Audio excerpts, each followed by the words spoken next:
Hey everyone, I'm Jenny Smith, former NFL cheerleader and founder of Built for the Palms. I can't. No. Why do we do this? I can't wait for you to join our squad and begin this journey of becoming Built for the Palms.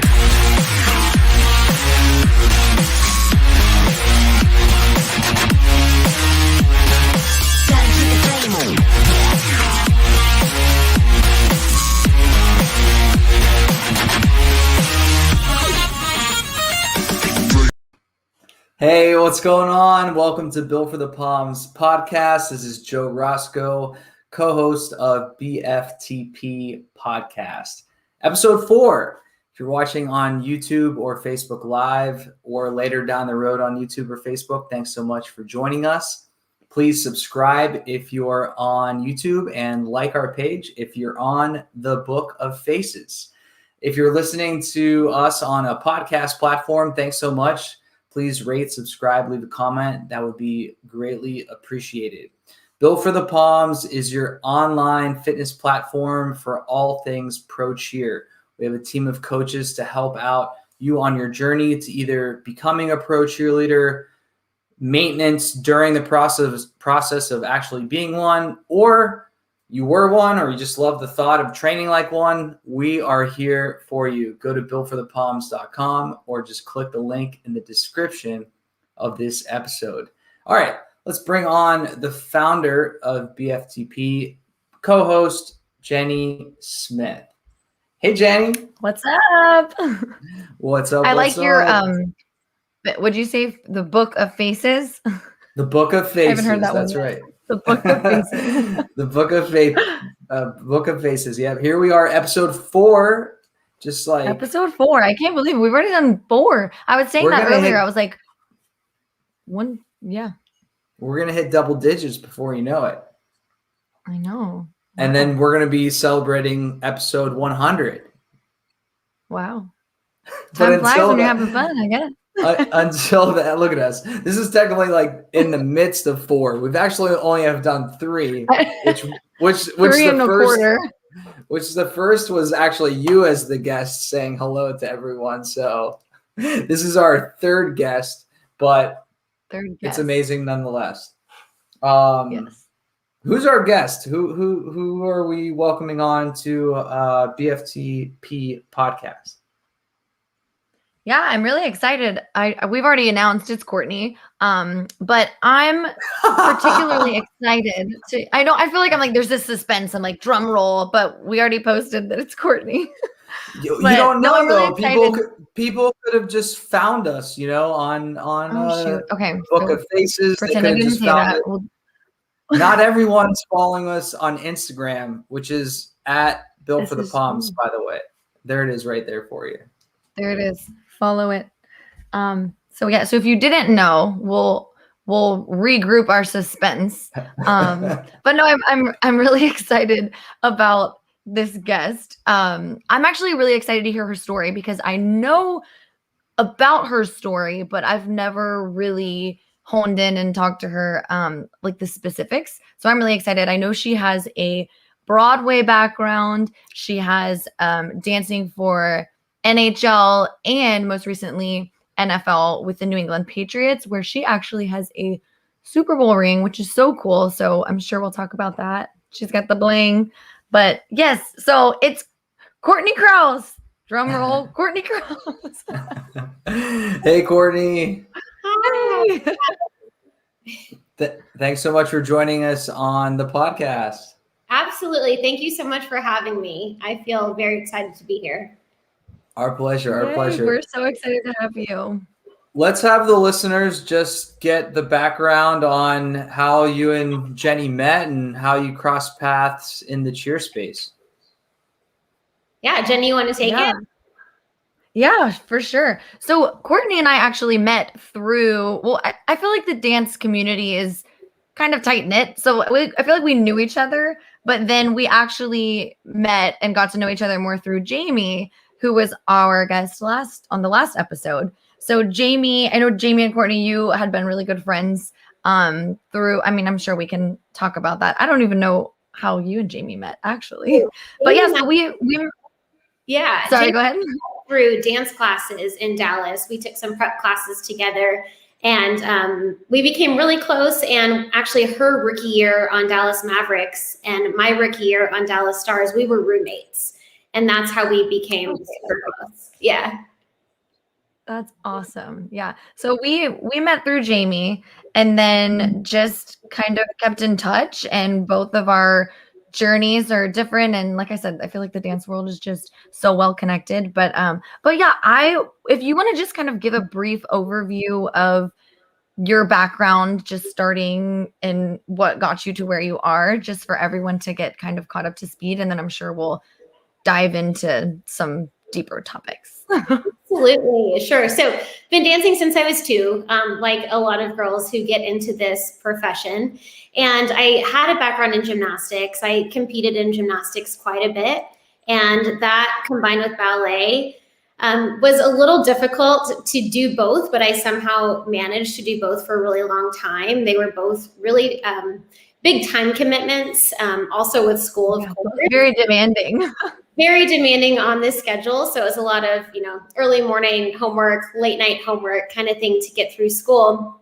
And around middle school, I really focused in on competitive cheerleading. It took my love of dance and it took my love of gymnastics, and it really combined it into one. But I still was in a pre-professional ballet program until I was 18. So I had the technique in ballet until college. And then I kind of had to decide in high school what I would focus on. And I stuck with ballet as well. And I cheered on my varsity squad all 4 years. And then I competed on Spirit of Texas All-Star Cheerleading for 7 years. So that was a highly competitive program as well. Had the honor of going to the first ever world championship for cheerleading. That was my junior year. So what year was that? It was in 2004 or 5, I believe, was the first ever cheerleading worlds. And now it is blown up and it's massive. Yeah. In the day, I didn't realize that it was that recently new. Because I did competitive cheerleading also, and I remember like Worlds was the thing. Right. But wow, interesting. That's so cool that you were the first one. And the cool thing was the first ever Worlds, there were only 16 teams in the entire world invited. And there were 4 from Texas. So we represented for sure. And that was actually filmed in a TV studio. And it was so small in there, they had to hold up signs that said applause to get the crowd to cheer. And now it is at the Disney's Wide World of Sports, and it's a massive event, and thousands of people are there. But back in the day, 16 teams, and it was just our parents. And so they literally had to hold up these signs. It was pretty awesome. Oh my gosh. You're the OG Worlds. I might be dating myself a little bit, but OG Worlds. So from there, I cheered in college all 4 years. I did 2 football seasons at the University of Miami in Florida. I was on the competitive team and for all D1 sports.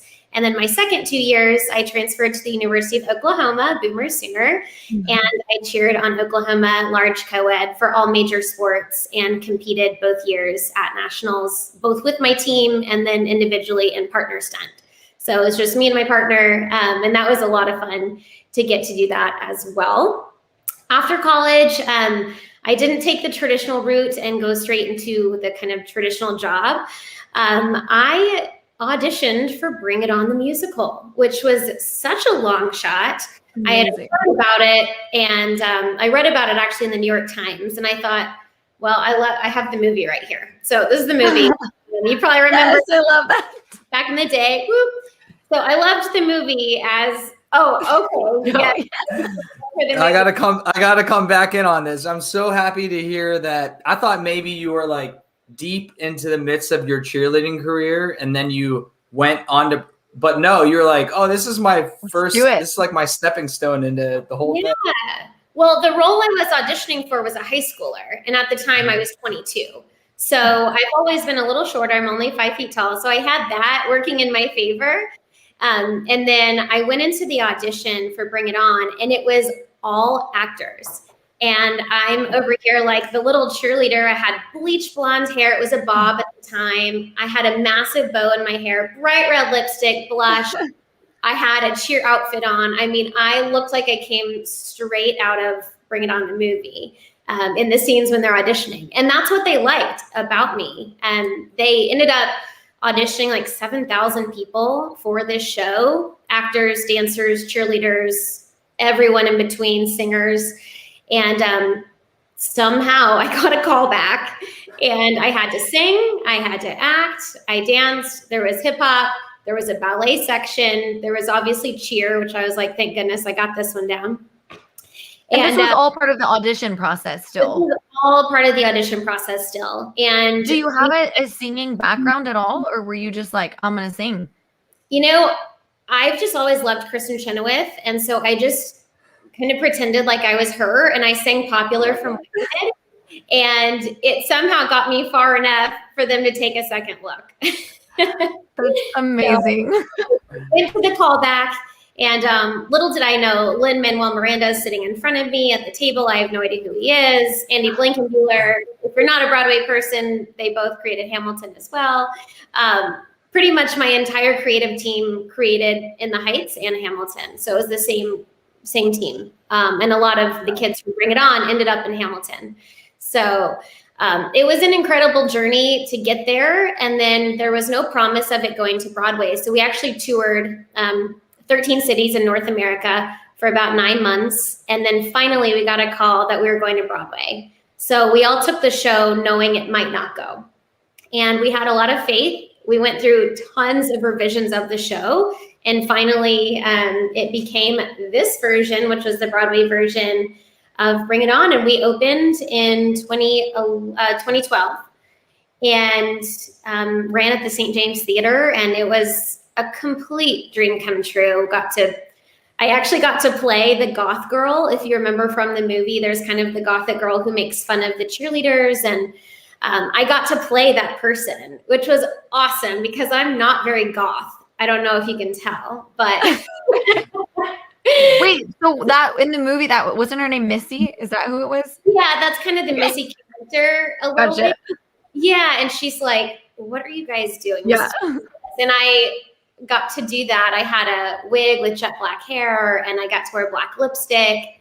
And the funny thing is I had a costume change and I had like less than 2 minutes to change from goth girl back into my little blonde cheerleader self. And so I had someone doing my outfit, someone doing my wig, and then my job was to take off my black lipstick and put on red lipstick on the stage. Yeah. Every night, 8 shows a week. There we go. There's one of my wigs. That's a different one. Yeah. But that's a scene when we were more the urban school and competing, less of the kind of preppy school. So it was a blast. There's Lynn. Yeah, that's my little sister worked backstage on our show. She works in production still, and that was Lynn, which was a lot of fun. And Lynn and I are still buddies, and we talk about cheerleading sometimes, which is fun because that was a little blip. That is so cool. He's done way cooler stuff. But, it's neat to say, I knew him when before he got super famous. So yeah. That is so cool. I never knew, I knew that you did that, but I never knew the process it took to get there. So wait, I have a question. Whenever you do each of the shows, you don't play the same role each time? Does it change or? No, I did. So I was female number 7. That was my character. And female number 7 in the show, I had 3 different wigs. I had 16 costume changes per night. So I played someone at one school. I played someone at another school every single night. Okay. So it was the same. It was different each night, but the same each show. Yeah. Same each show. It's kind of like multiple personalities that you take on every night. So when you step on stage, you have to remember, am I at this high school? Do I walk this way with my body or do I walk this way with my body? And that's something we did a ton of workshopping with our choreographer, Andy Blankenbuehler, who's won a few Tonys. He's insanely talented, but everything you do with your body tells a story, from where your eyes are looking to the extension of your fingers. I mean, every single thing matters in his choreography. And so we spent a lot of time workshopping how our characters walked, how they moved, how they looked, how they flirted in the hallway with the other teenagers, So it was a lot of learning for me, not having been on stage in that capacity before. But just to bring it back to pro cheer, that experience helped me so much when it came to learning how to perform for a really large audience. So at what point after you was it a decision that you made, like, I'm gonna stop doing this, or did it kind of come to an end and you?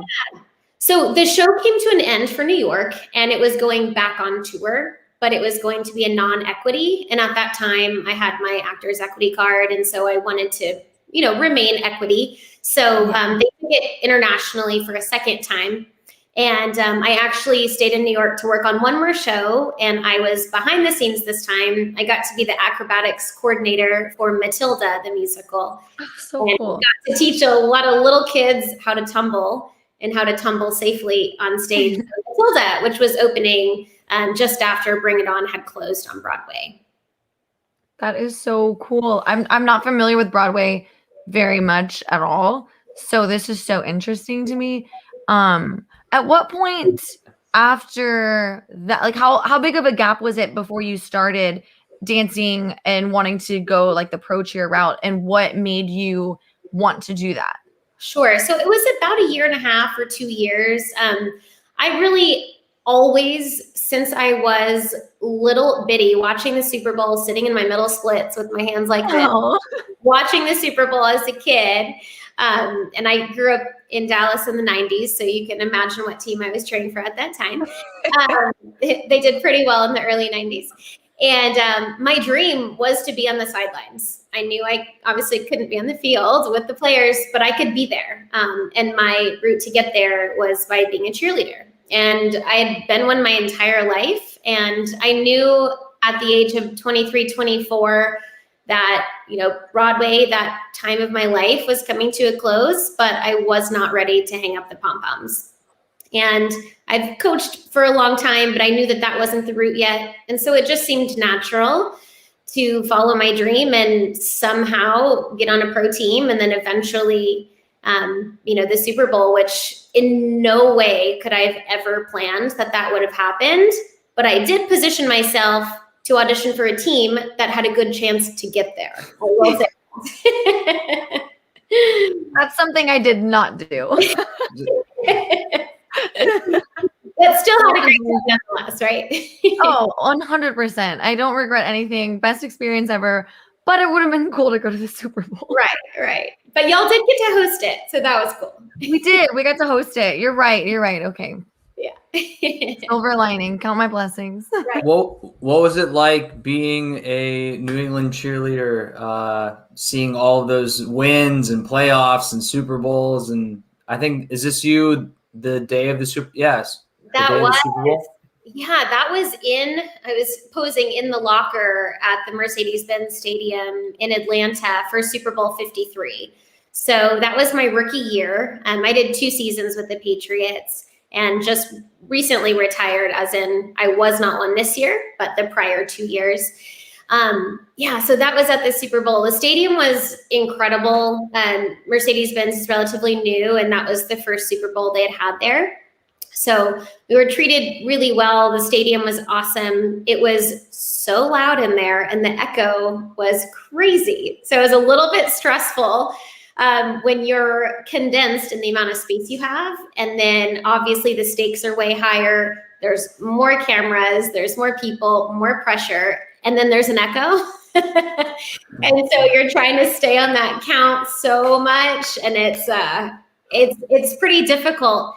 And then on the other side of things, you're just trying to watch the game because I was about to say that the distractions there must have been crazy. So my brain was in a million places. But I will say the probably neatest moment to me was walking through before we went on the field. And I walked past some boxes, and they were the confetti for the cannons. And one was red and blue, and it said in on there like red and blue. And one said like yellow and blue for the Rams. And walking by that, it was so surreal thinking one of those is going to be on the field, right? It's a 50-50 shot at this point. And then later when it was, I think we were tied at halftime, or at least going into the fourth. We were tied going into the fourth. I think it was 3-0 at halftime, 3-3 going into the fourth. And We ended up winning 13-3. So it wasn't a huge margin. So it was down to the end for us. But that fourth quarter, all I could think about were the confetti boxes. That's so funny. Did they leave in the tunnel? Which one are they there? Right? And so I kept looking over my shoulder and again, trying to do a million things at once and just trying to find those boxes because I knew if I saw the red, white, and blue colors on the side, then we were golden and I could take a deep breath. That's so funny. You don't think about those things going into like a game as big as the Super Bowl. Like they have to be prepared for everything for both teams, even down to like t-shirts. Right. You know what I mean? Right. Yeah. And those are somewhere in the world, you know? Yeah. I know. Like, what did they do with all that extra confetti? Yeah, I've heard a few different theories. I'm not sure which is correct, but that's so crazy. What a cool experience. And what a cool, like, I feel like your timing was so perfect from starting your journey to Broadway and just like taking that leap of faith and then leading it to where it got you. And then like being at the Super Bowl. That's such a unique journey. And I will say it is not all, happiness and successes all the time. You and I both can relate. Like I've had a lot of no's in my life as well. And those aren't necessarily celebrated. However, they made me who I am and made me so much stronger. But I remember I didn't get an internship the summer after my senior year that I really, really wanted. It was a public relations internship and I didn't get it. And because I didn't, I was able to do Bring It On, right? But at the time, I was just devastated. I mean, I couldn't believe I didn't get it. And same thing with other teams that said no, and that led me to different yeses. So I'd encourage listeners, whether it's in your personal life or auditioning for a team or just getting a promotion at work. I mean, sometimes that no is actually a yes that you're just going to find down the road. Yeah, exactly. That's so true. And I think back to my journey and all, and I wouldn't change anything. And I can say that now in the moment, like you said, I was devastated and I was like, where is this going to lead me? What's going to happen? But looking back, I'm so grateful for those no's. And I wish I could have just told myself in the moment, just wait, your time is going to come and it's going to be worth it. And yeah, like you said, everyone listening, I hope that if you take one thing out of this whole episode, that's it. That's it right there. Absolutely. Yes, for sure. So what made you decide? So you did 2 seasons with the Patriots. I did. I'm always curious to ask people, what made you decide not to do a 3rd season? Sure. So I did 2 seasons with the Dallas Stars. Had a great rookie year. I was able to be captain my 2nd year. And then I really felt the confidence to go up to New England and just give it a shot. Kind of same thing there. I had a great rookie year and I was honored to be a captain my 2nd year. And I think had I not had that leadership position, I definitely would have returned to be able to fulfill that if that was in the cards, because I really felt called to lead. And I loved that team with every ounce of my body. So I definitely wanted to be there. And I actually moved back to Texas and just decided, my husband and I decided just to start kind of a fresh chapter here back in my home. And he's actually from New England. So that's kind of ironic. That's not really a reason I auditioned for the Patriots. A lot of people think so, but it's not. But I'm actually in graduate school now. I graduate in May with my master's at the College of Education at TCU. And I'm currently a 6th grade teacher. So totally different than what I was doing at this time last year. That's for sure. I was still in a uniform last year. And now I'm talking about world geography every day. And then going to master's classes at night for grad school. So it just felt like the right time. I mean, I'm in my mid-30s. Yay. Yay. I'm creeping up there right behind you. So, I was definitely one of the older ones on the team. But to that point, I will say, never, ever, ever let your age be a factor in whether or not you come back. I mean, I definitely could have done more. It just made sense logistically and with COVID and all the other things for this year. But I was the oldest on my team, at least 2 of the years I was on professional teams. I I was the oldest one by like a good 2 years. So, and it did not matter. I was really good friends with 18-year-olds. You know, it's just that kind of family environment where it really doesn't matter your age. And sometimes they see it as a sign of maturity, and maybe it had something to do with the fact that I was able to be a leader on the team because I had a lot of life experience that maybe some of the younger girls didn't have. So maybe their metabolism's higher, but I have more experience in life. That is so funny. And for those of you watching that don't know, to be a captain on an NFL cheerleading team your second year is like crazy unheard of. So the fact that Courtney speaks to your leadership abilities and just you as a person. I feel like when you said you're called to lead, I totally feel that you are. And I'm sure you made such a big impact. So that's such a huge accomplishment in and of itself. Thank you. I appreciate that, Jenny. Thank you. Of course. And yeah, I feel the same way. Like whenever you feel like the timing is right, not letting it have anything to do with age. Cause I was the same way. I was a little bit older, one of the oldest ones on the team. And that wasn't a reason or a factor in why I didn't come back. It's just, I just felt like it was my time. I just felt like I was satisfied. I ended on a high note. I did everything I wanted to do. And I was just kind of ready to move on to the next chapter of my life. And it's funny how you just kind of feel that. Yeah, and you kind of want to go out feeling healthy and feeling happy, and you never want it to become a drag. And you know, girls who maybe are on the team a few years too long, they start to not love everything about it. And I never wanted to have that feeling. I really wanted to be passionate about being there every day. Didn't want my knees to hurt.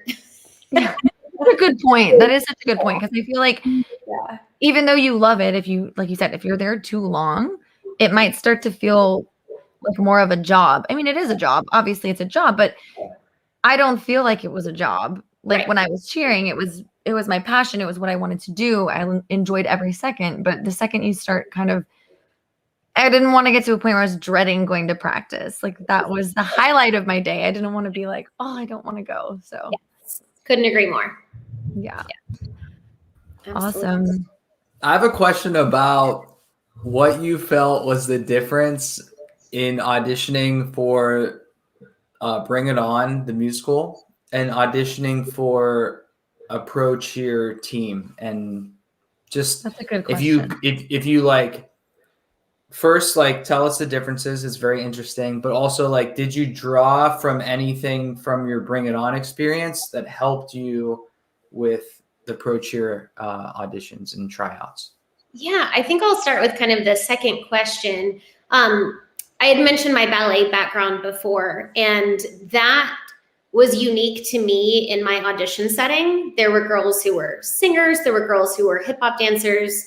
There were, girls who spoke other languages or maybe had an ethnic look that I didn't have. And just really honing in on what made me unique helped me in my audition. So the fact that maybe I looked younger than I was, the fact that I could tumble, that I wasn't scared to sing, but then the fact that I had that ballet training that they didn't necessarily ask about, but I brought into the audition somehow. And the choreographer literally came up to me and said, "Were you a ballerina?" Because of the way I pointed my toes when I was doing my cheer stuff. So, just finding those little things that a director of a cheerleading team or a judge at an audition might be like, "Oh my gosh, can you do XYZ? Because we might need that piece of our puzzle." And that's something that I definitely applied when I was auditioning for other teams. I mean, I speak pretty good Spanish, and that was something that I brought up in an audition, which you might not think is that important for an NFL audition, but it is. And I've spoken on camera with Patriots several times in Spanish. So the little things that you might not think are a big deal, let them know somehow, whether it's in an interview, on your resume, in a casual conversation, before your audition with someone, because those things could really make you stand out. So I think that's what I learned. In terms of them being different, they're not that different, actually. Yes, I was way more made up for stage as opposed to kind of a natural glam. And I was trying to look as young as possible in one audition and then look older in a different audition. So I'd say that was a difference. But in terms of performing bigger than life, you have to do it no matter what, whether the room was this size, whether it was an NFL field that we were on. you have to draw their attention some way, somehow, whether it's your eyes, whether it's your smile, whether it's an extra little shoulder or head somewhere, and just make them watch you. And that goes from the beginning of the audition when you walk in the door, how you arrive until you leave, and everything in between, because all of that matters. Another thing that I thought was a similarity between the two is, saying thank you to the person running the audition or the choreographer that day. That can make you stand out. And that's something I did at all of the auditions I went to, is ask for feedback after, if you're able to, and just really try to build that personal connection if that's appropriate for the audition. And in my case, it was. And I think that also helped them get to know me as a person in addition to a performer.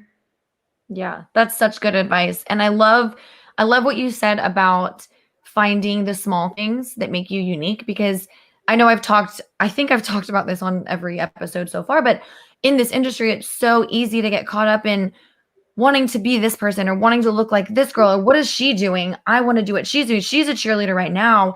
I'm going to do everything that she's doing. But we forget about finding those things that make us unique, because that's what makes you stand out. And teams don't want, or directors or coaches, they don't want a duplicate of the same person on their team times 30. They want what makes you unique. And I love the way you phrased that, and you kind of worded it differently, that I think hopefully will stand out for some people that are listening, because it's not just about, owning who you are, but finding those things and making a point to make them stand out, instead of trying to cover them up and blend in, let them stand out and let them be unique, because they might love it. Absolutely. And you just reminded me, your own body even is going to be so different from everyone around you. And that comes through your dancing. I will forever be the cute blonde on the end. I'm never going to be in the middle. I'm never going to be the sexiest one out there. I'm the cute blonde, and that's okay. That's my little puzzle piece. Someone like Jamie is going to be that sassy, sensual dancer with the long red hair. And that's going to be me. And that's okay, because she won't ever be the cute small one on the end. Yeah. Right. It is just this beautiful picture that directors put together. So you will fit somewhere on a team, and just own what that is. And like you said, try not to be a different dancer. Yeah.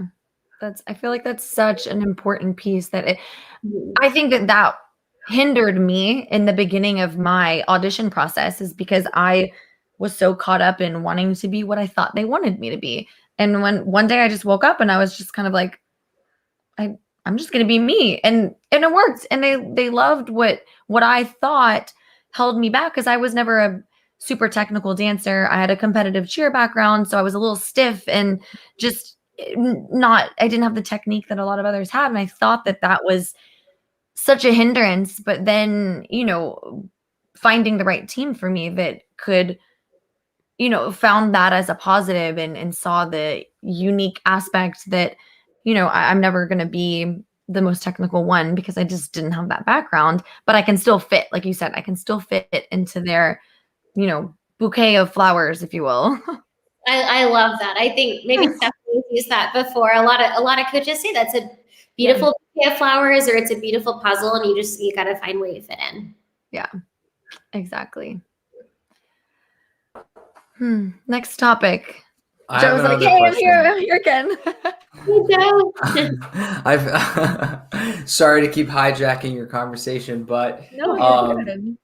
As I was looking through this, I believe was from Bringing On the Show. You saw Mike Tyson. You also met former President Barack Obama. So cool. And you have this parrot on your wrist. So my question to actually both of you is, what has Pro Cheer brought you as far as very unique experiences, whether meeting people or going places? What else has besides the Super Bowl, what has Pro Cheer brought to you that was like, oh wow, this was so cool of an experience? I'd say, first of all, most importantly, the relationships with the women and men that I've been on teams with are undeniably the best part. My mentor was my coach for the Patriots the last 2 years. And unfortunately, she passed away this year. And that was incredibly hard for our team. It really brought everyone together, and it reminded me how important those relationships are. So I have to say that is by far number one. Number two, I'd say just the opportunities to be out in the community in a place that I may not have been able to volunteer or to be an advocate for. So different organizations, whether it's a food pantry or a homeless shelter. We did so many community service events. And when I tell people the amount of hours required for Patriots, they do not believe me. It is an insane amount of hours, and it is all awesome. There are incredible opportunities with military, lots of people that I would have never had access to that I got to interact with. And that would be the second best thing. And then, of course, the fun perks like the photo shoots and the opportunities to travel internationally and perform at incredible places on morning shows, and all of that fun stuff is great. But that all comes after the relationships for sure. That Mike Tyson, just to clarify, this is so random. We performed at the Tonys. We were nominated for Best Musical, Best Choreography in 2000. I think it was 12. And maybe, it was 13 technically. And when we were performing, he was backstage with us. And we ended up putting Neil Patrick Harris up in a stunt. And that was, oh my gosh. And thank goodness we didn't have to put Mike Tyson up in a stunt. He was just like in our number somehow. But we actually put Neil Patrick Harris in a stunt, and that was awesome.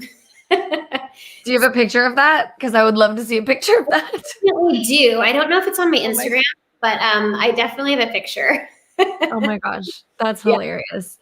That was a lot of fun. And I've met a few presidents. I've met 3 out of the last 5, thanks to cheerleading. So that's pretty exciting, I guess. So when you got, was this when you the team travels to the White House? You all got to come as well, right? So we didn't go to the White House when we won. There was kind of a little, I'm not getting political, but we didn't go. I met Obama the year before at an event that actually didn't have to do with cheerleading, shockingly.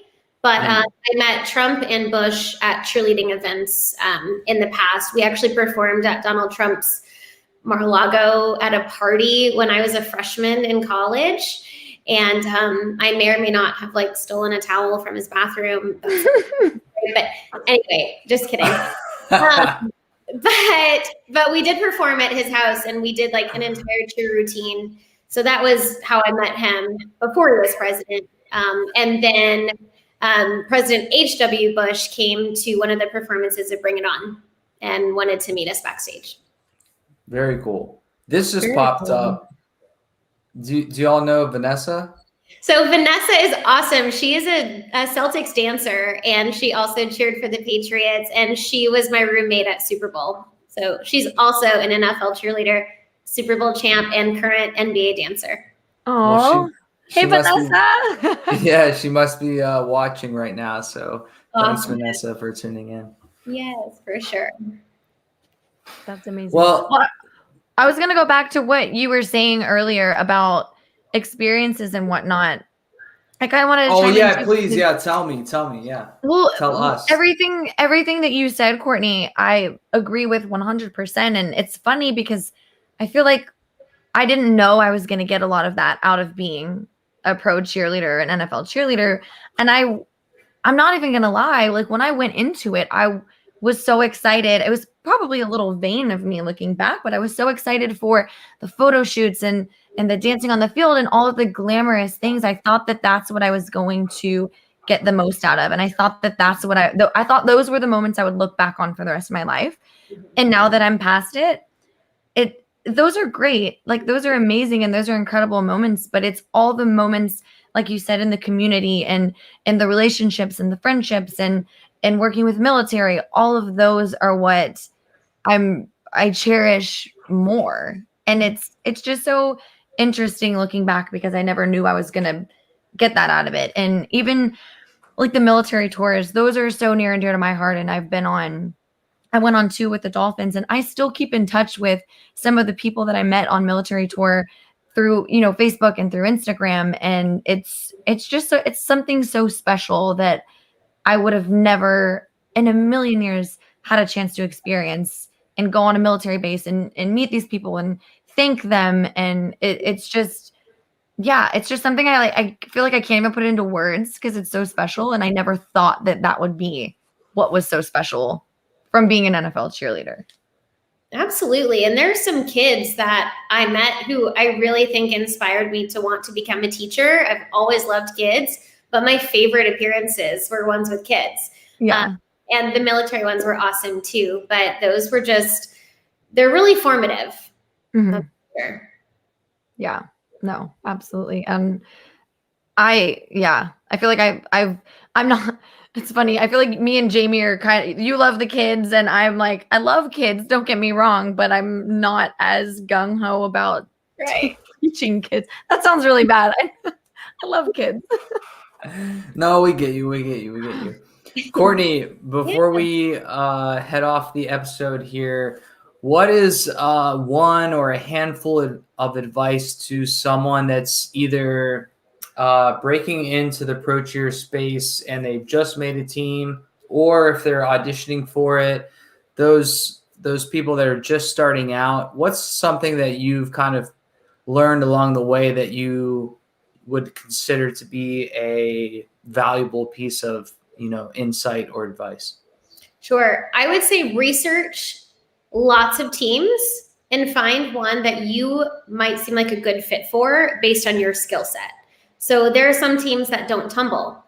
The Patriots tumbled, so I thought I'm going to have a better shot if that's one of my strengths. Some teams have guys on them. If that's something that you have experience in, or if you're a guy wanting to audition, look at that. So again, like we said earlier, don't try to fit a mold that you might not naturally fit into. Of course, you can grow and learn new things, but research those teams. Maybe you love the uniform. Maybe you love the city it's located in, but don't pigeonhole yourself into one team and that's it.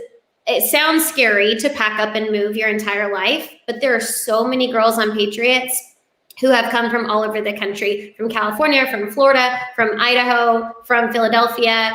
Those are just a few from my years who ended up there and were so happy that they made that change. So I would just encourage you, don't think just because you're from somewhere, that is the one team you have a shot for.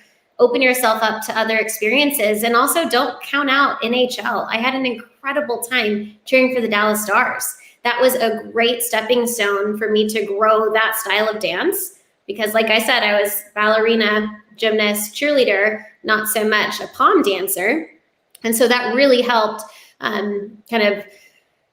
just refine my dancing in that style. And there are a lot of teams. There's, Major League Soccer, there's lacrosse. Some teams have cheerleaders. So definitely do not sell yourself short. There are so many options out there, and all of them will give you some sort of valuable experience.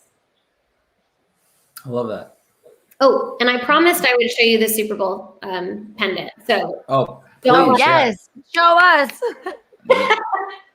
I brought it just for you guys. So, and just one funny story. Please, no, tell us them all. The box that it's in. I'll get it out too. But there's confetti in here, as you can see. Oh, yeah. That's the confetti from the box. Yeah, so it's real confetti from the boxes I talked about. Here is the pendant, and it's very, very sparkly. And then it has like last name on the back and the year and all that fun stuff. So mine's on a necklace. Most of the girls put it on a necklace.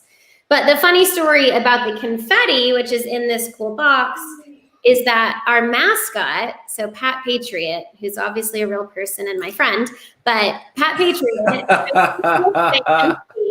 but he's been there a few times. I think he's been to like 4 or 5 Super Bowls.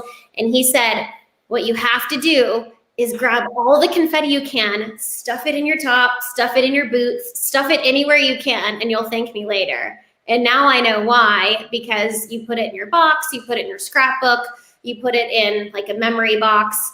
And so that it kind of comes full circle with the boxes of confetti that I saw. are now, in my little jewelry box. And thanks to Pat Patriot for that advice to take the confetti. Good old Pat Patriot. You might have never had the confetti. Right, absolutely. Jenny, anything to close this out? No, I was gonna actually ask Courtney like one piece of advice you would give, and that was amazing advice. I feel like this has been so insightful for me included, because I didn't know your story. So it's been wonderful, and I hope that other people found it not only interesting to hear, but inspiring for them, regardless of what they want to do. And I feel like a lot of the advice you gave is just great for life in general. Not even pro cheer. I'm like, you've like inspired me. I'm like ready to go now. Let's go. Go ahead.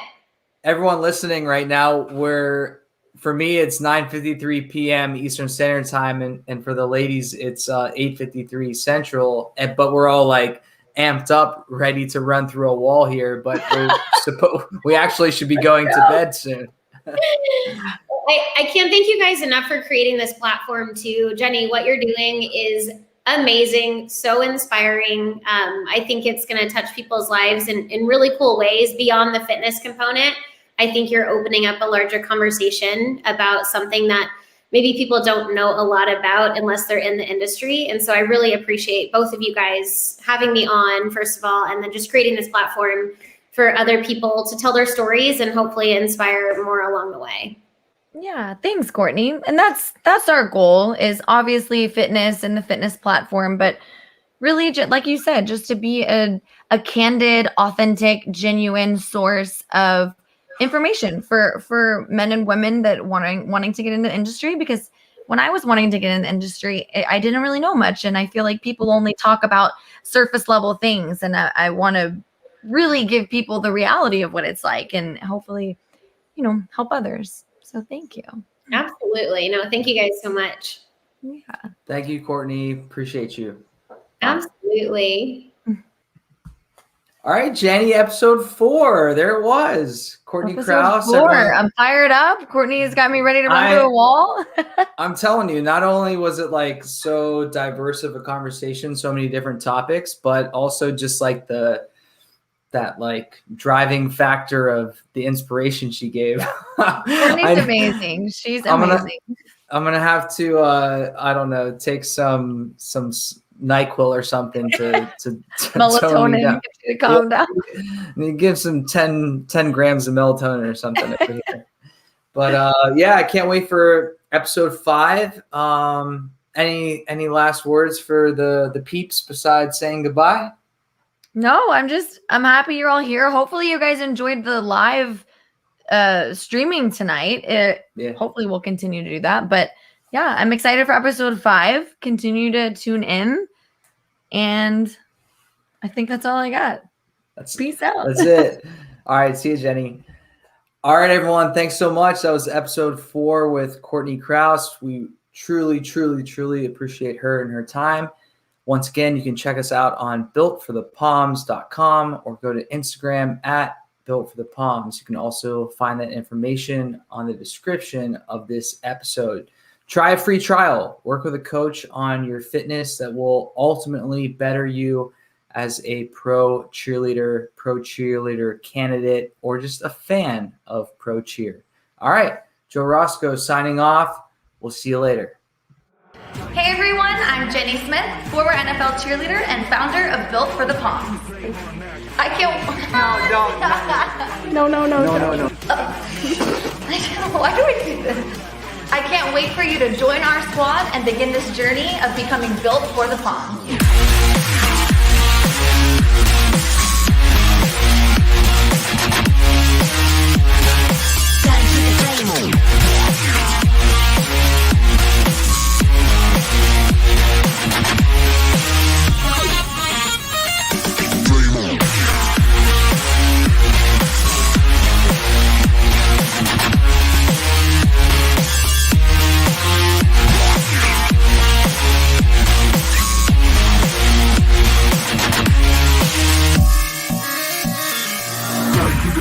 on max. I'ma keep it going till there ain't nothing left. Going till there ain't nothing. Keep the flame on max. I'ma keep it going till there ain't nothing left. Going till there ain't nothing. Keep the flame on max. I'ma keep it going till there ain't nothing left. Going till there ain't nothing. Keep the flame on max. I'ma keep it going till there ain't nothing left. Going till there ain't